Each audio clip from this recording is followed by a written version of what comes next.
So we're going to introduce digestion, okay? Digestive system, all right? So I'm going to first start with a question. Do all living things, actually, do you even know what a system is? What's a system? Let's start with that. What's a system? So it helps your body carry out a function. To be considered a system, what do you have to be composed of? Yeah, very good. Organs. So what would be some examples of organs in the digestive system? Now, stomach, small intestine, large intestine, right? Okay. So here's the thing. Do all living things need systems to make them work properly? What do you think? They do? You sure? No. Sponges don't have systems. Did you say all living? Yeah. No. So who needs systems then? Mammals? Do insects have a digestive system? Frogs do. Okay. So I'm going to show you something. It involves a little bit of math, but the math shows you why certain things need systems and why other things don't. So not all things need systems, because if you're really talking like bacteria, you don't need a system. You could do pretty much everything you need to do on your own without needing things like a liver or stomach or intestine. But we need all those parts. So why? What's the difference? What's the difference in us and bacteria? Why do we need a system? Why do we even need a heart when bacteria don't? Like, what's the difference? And the answer is the size. Okay, but why? So let me show you something. So I was doing this a few months ago with my daughter. You guys remember doing like surface area and volume? Remember that, right? Okay. So I'm going to draw you a cube. So here's a cube, okay? So imagine here's a cube. Yep. There's a cube. What's wrong with this cube? That's a beautiful cube. Look at that. Now imagine this cube, every length was 1 centimeter. Okay? So I'm going to ask you a question. What would the volume of that cube be? Wow, you guys this must be the advanced class. So it would be 1 centimeter cube, alright? But what would the surface area of that cube be? Very good, because you have 6 surfaces, right? And each surface, so the 6 of each surface is 1 by 1. So that will give you a surface area of 6 centimeters squared, correct? Okay, let's scale this up. Let's make it a much bigger cube. Let's say the cube is 10 by 10 by 10. Okay? So let's imagine the cube now. All the components are 10 centimeters. Okay? So what would the volume of this cube be now? What would the volume be? So it'd be 10 times 10 times 10, which is what? 1,000, right? But what would the surface area be? It would be 6 times 10 times 10, right? Which is 600 centimeters squared. Okay, now, look at the ratio. I want you to look at the ratio of surface area to volume, okay? Surface area to volume. What's the ratio right now? It's 6 to 1, correct? Okay. Hold on, is there someone at the door? Yes? Hi, is Lisa here? Yes, she is. Can I see you for a moment? Of course. Thank you.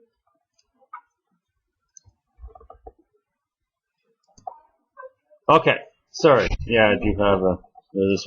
Okay, what's the surface area to volume ratio for the bigger cube?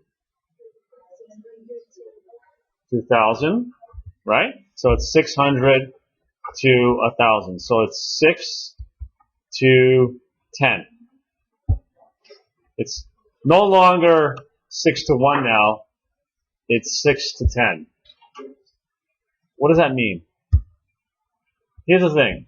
As you get bigger, the volume gets bigger at a faster rate compared to the surface area. And you can do this. You can do it with a cube that is 100 by 100 by 100. And you will see that the volume gets bigger because if you think about it, the volume is a function of something cubed. Right? Whereas the surface area is 6 times something squared. So if you were to graph it, the volume would increase at a faster rate compared to the surface area. Now, why am I telling you this? What does this have to do with anything? I'm going to ask you 2 questions. What determines how fast something gets into something? Is it the surface area or is it the volume? So let's imagine that we wanted to get into this cube and there was a gas, okay, and the gas wants to get into the cube. How fast that gas gets into the cube do you think it's a function of its surface area or its volume? What do you think? Getting in. Not filling it up. Getting in. It's a function of its surface area. But when you think about how long it takes to fill it up, that would be a function of what? Its volume. So surface area is basically, the surface area is what determines how quick things get in and out. But the volume is basically how long it would take something to fill up. So when you think of an organism that gets really, really big, right? Its volume is made up, what are you made up of? Cells, right? So the number of cells in your body is determined by the volume of you. Okay? It's how much space you fill up. So as you get big, you have more cells. And they need more stuff. Problem is, as you get really big, your surface area does not get big enough because it doesn't go up at the same rate. So the amount of stuff that those cells need and how fast they get it is not fast enough anymore because there's so much volume but not enough surface area. That's why you need systems to move things around, to make things more efficient. If you're tiny, it's not a problem. But if you're big, you need systems to compensate for this. This is a surface area to volume issue. Okay? It involves a bit of math. Like, I don't want to see any more math. But that's basically what it boils down to. The math says that as something gets bigger, it has to have a system, otherwise it's too inefficient. It can't move stuff around fast enough because there's just too many cells that need stuff. So let's talk about the first system. We're going to talk about digestive system. Alright, and then we'll talk about, thank you. And then we'll talk about gas exchange, and then we'll do circulation. So we'll spend a couple of days on digestion, and then we'll do respiration. On Friday, we're going to do a lab with the breathing rates of fish under different conditions. Okay? So we'll do that lab on Friday, and because the next topic will be respiration. So we're going to look at a few questions. I don't know if you have these in your outline. Don't worry if you don't. We're going to talk about the different parts of the digestive system. We're going to talk about how the system will maximize the rate at which because the whole point of the digestive system is to break down food into what? Nutrients. Okay? You're going to see how the digestive system does this quickly. Then we're going to talk about different ways nutrients get absorbed. Okay? Now we already talked about some of these concepts. We'll talk about disease like kwashiorkor and why you see the symptoms that you do. So kwashiorkor is, if you've ever seen pictures of like malnourished kids, they have these really big bellies. Okay? I'll show you that. So we'll talk about why does it look like, because when I was a kid, I thought they were fat. I was like, wait a minute, they're malnourished, why are they big? It's not that at all. Okay, we'll talk about that later on. And we'll talk about like the small intestine and the stomach and how they're protected against certain chemicals. Okay, so I hope you guys know that we're heterotrophs. Do you know what that means? Okay, so you guys did a whole autotroph, heterotroph in elementary school. So we're thinking, no? So a heterotroph is just something that has to eat. An autotroph can make its own food. So we're going to talk about how we take in food and break it down into nutrients. Here are what nutrients are used for. So we're used to make energy, to grow, to repair, to build things like insulin and hemoglobin. Okay, so we need these things. We'll talk about the different parts of digestion. Okay, as you saw in the video, it's really broken down into three things. One is getting the food in, that's ingestion. Then you have digestion, which is breaking it down into pieces. And then you have absorption, which is taking those nutrients into your bloodstream. That's what you're doing. We're going to focus on mammals. That's what we're going to focus on. For all the systems, we're going to focus on mammals, okay? But it's not only mammals that have these systems, right? You saw yesterday frogs have a complete digestive system. And then whatever isn't absorbed gets eliminated. So let's start with a nice little picture. Here is a big snake and an impala playing around. You don't think they're playing? No. What's it doing? So am I showing you a picture of this? Not yet. Well, it's starting to digest it. Yeah. Does anyone know how long it takes a snake to digest its meal? Yeah, it's usually, I hear like as long as a month. So I would imagine that this python is going to swallow this impala, and it would take about a month to digest it. An impala, it's kind of like a deer-like organism. Why does it take a python so long to digest its food? Oh, it does. It has stuff to break it down. But why does it take so long? Because it does it for us. Right. Okay, so I'm going to come back to that. Okay, it doesn't chew its food. We'll talk about that in a second. This snake has a complete. So, do you know what a complete digestive system is? It's a system where basically the food starts off in one end and works its way all the way through the organism and comes out the other end. Okay? So look at this hydra. It does not have a complete digestive system. But if you look at this worm, it does. You can see the system starts off in the mouth and it ends at the end of the organism, which is the anus. Okay? And it's the same thing with us. You saw with frogs, it starts off in the mouth and it works its way all the way to the other side of the organism. The difference is here it's not as twisted as it is in us and in frogs. Why is it so twisted in us? Like in us, why are the intestines all twisted up? Yeah, because if they weren't, how long would they be? How long would we need to be? Yeah, like over 20 feet. I think your intestines alone are about 20 feet long. So the reason why they're all twisted up like that, so we can fit them in a body that does not have to be so big. So this is the actual overall view of the digestive system. Now, I gave you guys in your package a worksheet that I give my grade 10s. It's just a fill in the blank. Okay, it's review. I have the answers in Schoology, so there's a solution in there. Should be in there. I'll double check if it's not. Where basically just review different parts of the digestive system. There's even a diagram just so you help you remember what part does what part digests, what part releases this chemical.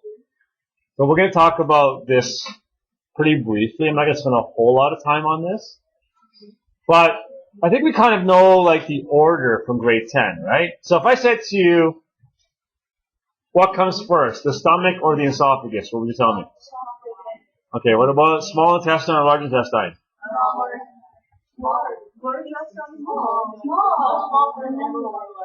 Yeah, so the order of the way the food travels through your body is first you chew it, and you don't always have to chew your food. Can you think of something that you don't need to?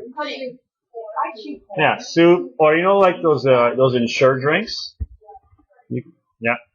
I guess you don't have to chew pudding. So the food ends up going down the esophagus. Now, someone was talking about the epiglottis. I love that thing. It's got little floppy skin. Yep, yeah, you can see it right over here. It's a flap that makes sure that the food doesn't go down the trachea. Okay. So, snakes, actually, I want you to think about something for a second. How is a snake breathing? Yeah, but look at where that pole is all the way down here. I don't see the snake. Yeah, but you know that your nose and if you look at the way a vertebrae is designed, if you look at like reptiles and mammals, the nasal cavity and the trachea are connected to the lungs, right? So they connect here. They connect in this area. So how does the snake breathe when there's a physical obstruction in that area? So it's very hard to see this, but there are some videos that will show there is it's a windpipe can actually extend out of the body. So it's like kind of like you'll see, if you ever see a snake eating something, you'll actually see this, it's like this little straw it's not a straw though. Okay? It's a little straw that comes out of its mouth so that it can actually, kind of like what scuba divers use. Yeah, very similar. Okay, so the way food goes is it down the esophagus, into the stomach, and then into the small intestine, and then the large intestine, and then the anus and out. So the order is not very difficult. There's not a whole lot really going on. There's not a whole lot of parts too. So here's just a zoom in. Okay, so what's this thing? What's this? Gallbladder. What's this? Wow, I don't have to teach you guys this. You guys already know this stuff, right? What's this? The small appendix. Oh, the appendix. What's its role? I hate that. It actually does nothing. It's a thingy. I wouldn't say The rectum, like an artifact. vestigial feature. Vestigial feature. But like vestigial. Yeah, vestigial. Yeah. So yeah. Like when they take it out, they're like it's not really important. Yeah. I've heard like when people When they say it's not really important, I think what they mean is that you can live without it. like your tonsils. So appendicitis is when this plays a role in your immune system. So what happens if you have a really nasty infection, this could swell and burst. So appendicitis would be if the appendix is swollen. Yep. Bottom right corner. Yeah. My dad's had it. Yeah, I think it's pretty, I don't know if it's genetic. It could be just totally random. I've never had it.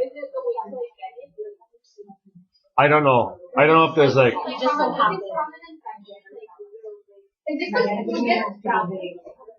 what? No, I don't know if there's a clear, well, it would be some sort of infection. Yeah. So let's talk about the first part. So when you are eating a meal, let's say like you, for example, you're eating like a hamburger. First thing you're going to do, unless it's something you don't have to chew, is you're going to chew it. Now, why do we need to chew something? Some things are obvious, right? If you don't want to choke on it. Okay, so the obvious is we chew it because we don't want to choke on it, right? Right? That's an obvious answer. Now, here's the thing. Do you need to have teeth and jaws to have a complete digestive system? Can you think of an organism that has a complete digestive system that does not have jaws? Lamprey. Very good. Okay. But what did the evolution of jaws allow animals to do? But what's the advantage of chewing something? Yes, but that's not what it was initially evolved for. It initially evolved for. Now think about lamprey, right? If you cannot open and close your mouth, the only thing you can really eat or swallow are things that are, unless you're doing what a lamprey does, which is like latch onto something and kind of like take its blood or like a leech. But if you had to swallow something, like some animals that don't have jaws that swallow things, they can't swallow something that's bigger than them. But what does having jaws allow you to do? It allows you to kill things that are much bigger than you. Right? Much bigger than you. So you could, for example, see like a wolf or a pack of wolves chasing a moose.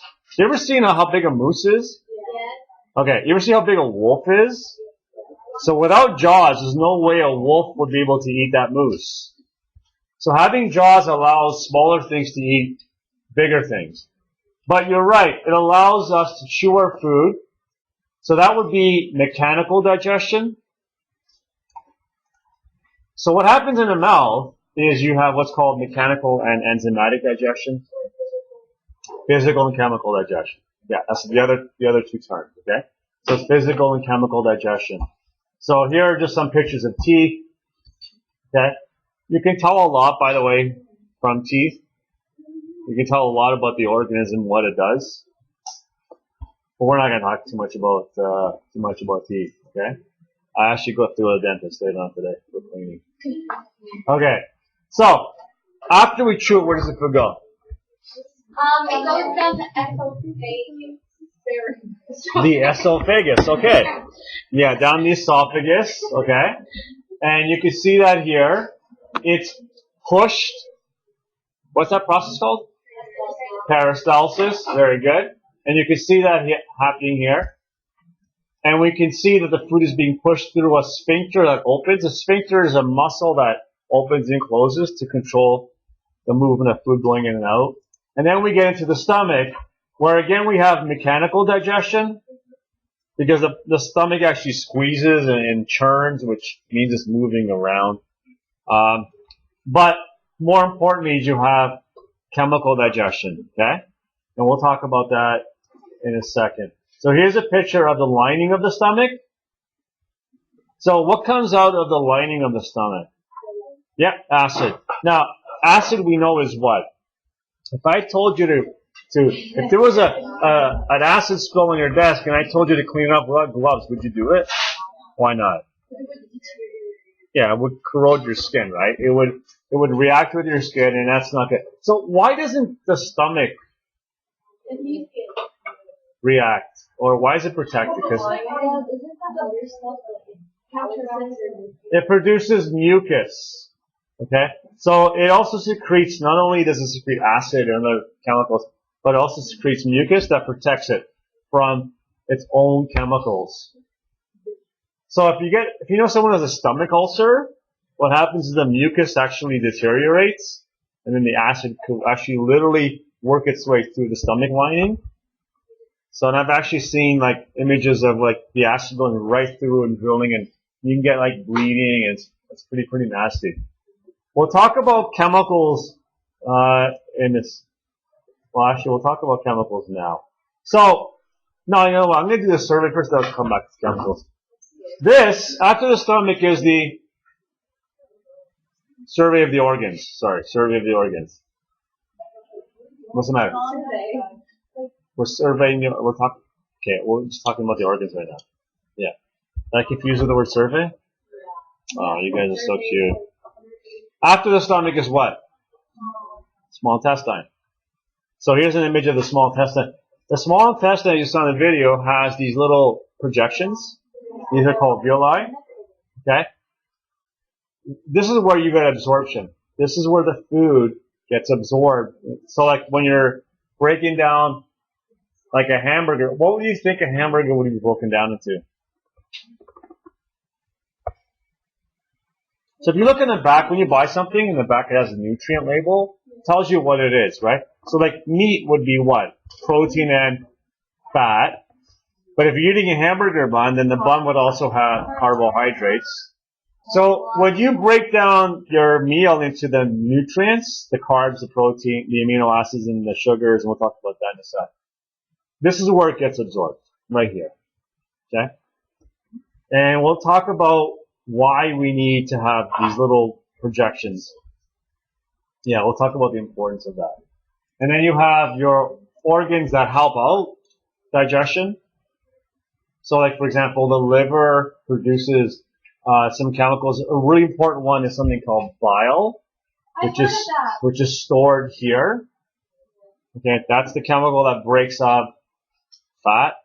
The pancreas is probably the most important organ in digestion because it releases things like enzymes to break down food. Yeah, it does release insulin, but insulin isn't involved in digestion. Insulin tells your body to store sugar.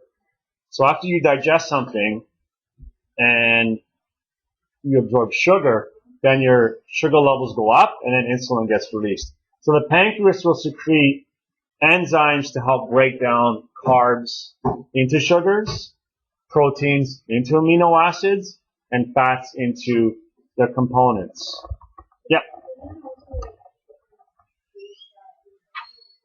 Yes, we'll talk about that in a second. Yeah, no problem. I have everything summarized in a chart, actually. Yes. In your stomach, it's around 2. In your small intestine, it's around 8. Yeah, changes dramatically. This is so after the small intestine is your large intestine. Now, anything that does not get absorbed, this is where it ends up going. Large intestine.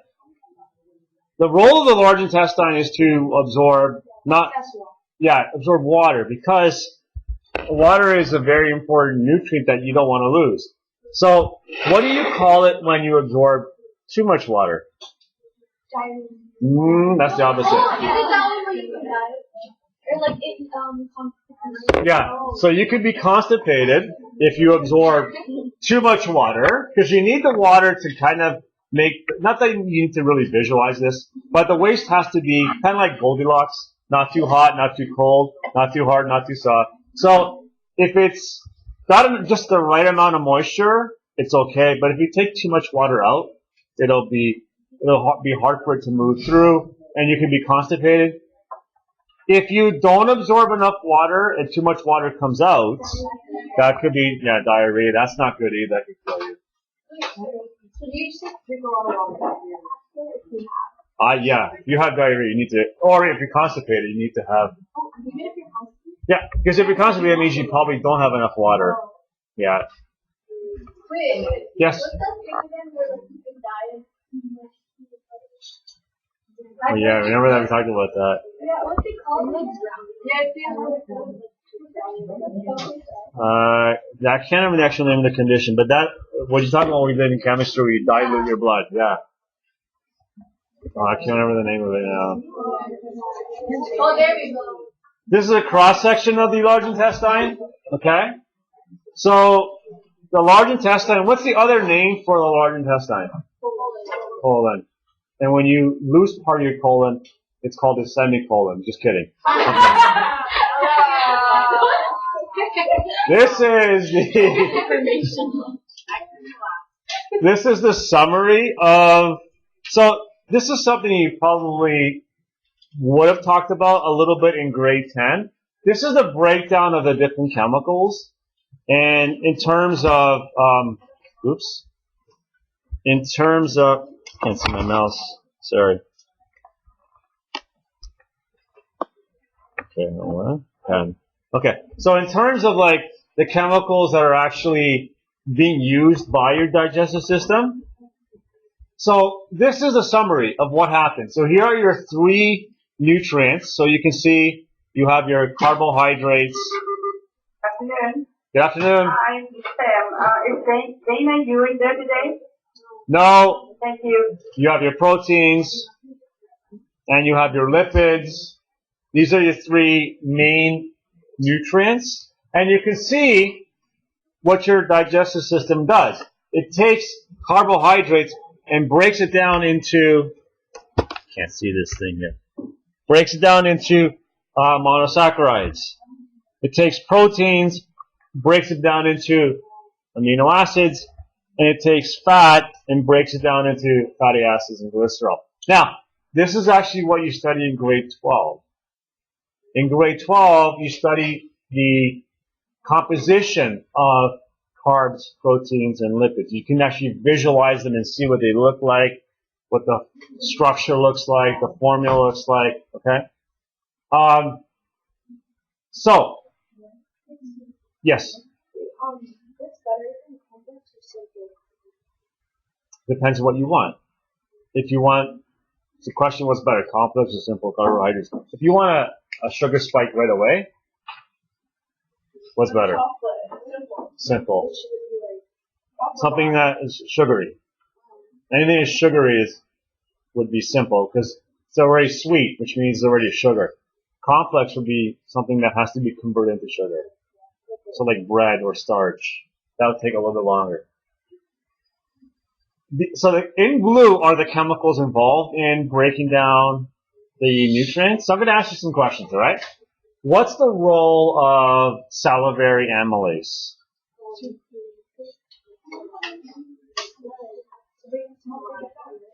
But what does it do? So the way you read this is quite easy. You see the enzyme in blue here?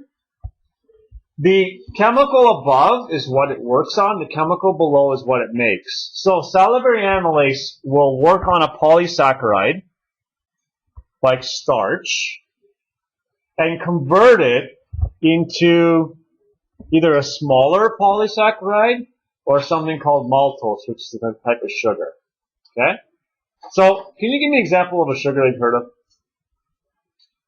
Give me an example of a sugar you've heard of. Dextrose, sucrose, fructose, glucose. Do you notice there's a pattern there? They all end with OSE. Okay? Lactose. So maltose is just an example of a sugar, okay? Is there any sugar digestion in your stomach?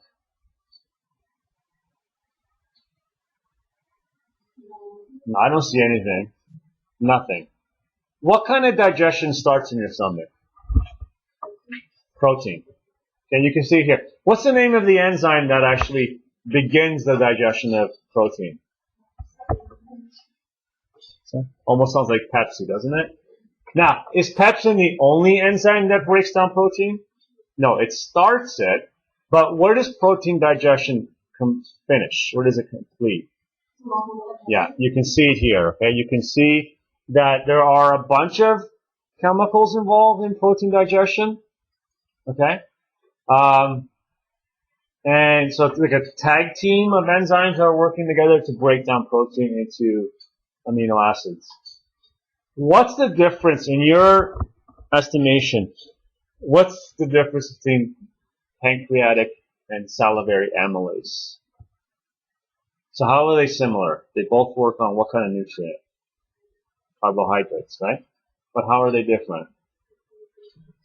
The source, right? So salivary amylase comes from your salivary gland, your mouth. Where do you think pancreatic amylase comes from? Okay, good. Very good. Okay, and here are some other enzymes. So, for example, it says maltose and other disaccharides. A disaccharide is just a sugar made up of two parts. So, you have three enzymes there, maltase, sucrase, and lactase. Can you see that? Okay. So, which one do you think, and by the way, it's so logical it hurts, okay? What enzyme breaks down maltose into glucose? Maltase. What enzyme digests lactose? Lactase. It's so easy, right? What enzyme, don't you wish your exam was this easy? What enzyme digests sucrose? Sucrase. The idea is to make the carbohydrates into what are called monosaccharides. And the big ones are glucose and fructose. Those are the two big ones. Okay? Those are the two big monosaccharides. The proteins you can see are converted into amino acids. And the fat is, where does fat digestion start? Yeah, it doesn't even start in the stomach, does it? It actually, you can see, it actually starts in the small intestine. So you can see the bile acts first. And what's the name of the enzyme that actually breaks down the fat? It's called pancreatic lipase. So what's another word for fat? Lipid.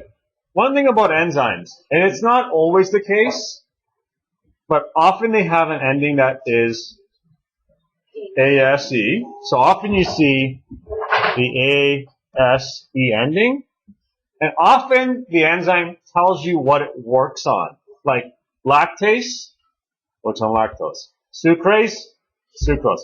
Lipase works on lipids. Okay? So not always. I mean, like the name pepsin doesn't really tell you what it works on, so you have to know some of them, but it doesn't have an ASE ending. But most of the time they do. So here's just some chemicals. Did you guys study these in grade 10? Did you guys have the names of the chemicals? Yeah, probably some of them. The next one you probably didn't. Okay? So this is the way it's controlled. Just, I want you to think about this, okay? When do you want to start the digestive process? It's a very simple question. When do you want to start that? When you eat something, right? So you don't just want to start pumping out chemicals when there's nothing there. That's really stupid. So you want to have a way to control. You want to have a way to control when you release digestive enzymes, when you don't release it. So here are just some chemicals that are involved. So, what's the role of gastrin? So gastrin says it's a hormone, and it comes from the stomach, and it actually targets the stomach. So it comes from the organ that it targets. Okay? And what it does is it tells the stomach to release a chemical called Pepsinogen. Now, Pepsinogen is just the inactive version of pepsin. So we just saw what pepsin does. What does pepsin do? Helps break down protein, right? So Pepsinogen is just the inactive version of pepsin. What's the trigger for this hormone? What tells this hormone to be released, which then triggers the stomach to make Pepsinogen and release it? So it's all the way on the right here. Oops, sorry. So what does that mean? It's a little bit blurry. Sorry about that. That means the stomach starts to... Why would it get bigger? There's food in it. Now think about that for a second. That's pretty logical, right? You got a hormone that triggers the breakdown of protein, and the stimulus for that is the expansion of the stomach. So that kind of makes sense, right? Now, it's not the only chemical involved. Here's secretin. It comes from the small intestine. Don't worry about the different parts of the small intestine. This is the small intestine. And what does it target?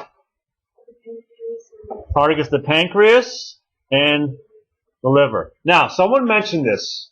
They were talking about the pH. He's talking about that. The stuff coming out of the stomach, is it acidic or basic? Very acidic. And the stomach is protected, right? Because it has what? Mucus. But the small intestine isn't. Here's a really good thought question for you. Why can't the small intestine be coated in mucus? Yeah, because it wouldn't be able to absorb stuff. If it's covered in mucus, it can't absorb anything. So, the small intestine has no mucus, and now we got a problem. We got all this acidic stuff coming in the small intestine. So we got to neutralize it. What's sodium bicarbonate? Well, what is it? You guys know it is something. It's baking soda. And baking soda will neutralize the acid. Okay? So the stimulus is right here. So when the acidic stuff coming out of the stomach is detected, it tells us the small intestine to release secretin, which triggers the pancreas to release the sodium bicarbonate. But you can see secretin also works on the liver to make bile. So these events are coordinated. You don't just start releasing these chemicals when you don't need to. There are other chemicals. Here's CCK, not to be confused with Calvin Klein. So CCK is a chemical that's also triggered by the small intestine. You can see we're almost done, girls. There's 2 more chemicals here. What does it do, though?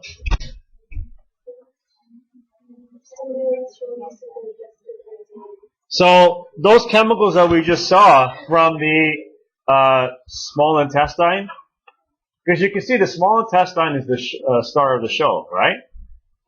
You can see that most of the digestion happens where? Right. There's a lot going on here, right? So CCK tells the pancreas to release those enzymes into the small intestine so that we can break down this food into its smallest possible units. It also tells the gallbladder to release the bile. So you can see that the small intestine triggers the release of sodium bicarbonate. It triggers the formation of bile. It triggers the release of all of these chemicals so that this does not happen unless there's food in the small intestine. Otherwise, that would just be a big waste of time. And then we have the last one. And then we'll end here, okay, girls? GIP, gastric inhibitory peptide. What do you think that does? So in other words, it tells the stomach to slow down. Slow down, big fella. Why? Because the absorption process takes a little bit of time. You want to be able to absorb as much as you can, right? So you want time to work on the stuff that's already in there. If the stomach continues to pump stuff into the small intestine, a lot of the nutrients will flow by without being absorbed. So you need to have time to absorb what's already there. Okay? Okay, why don't we end there, and then tomorrow we'll wrap this up. Okay, ladies?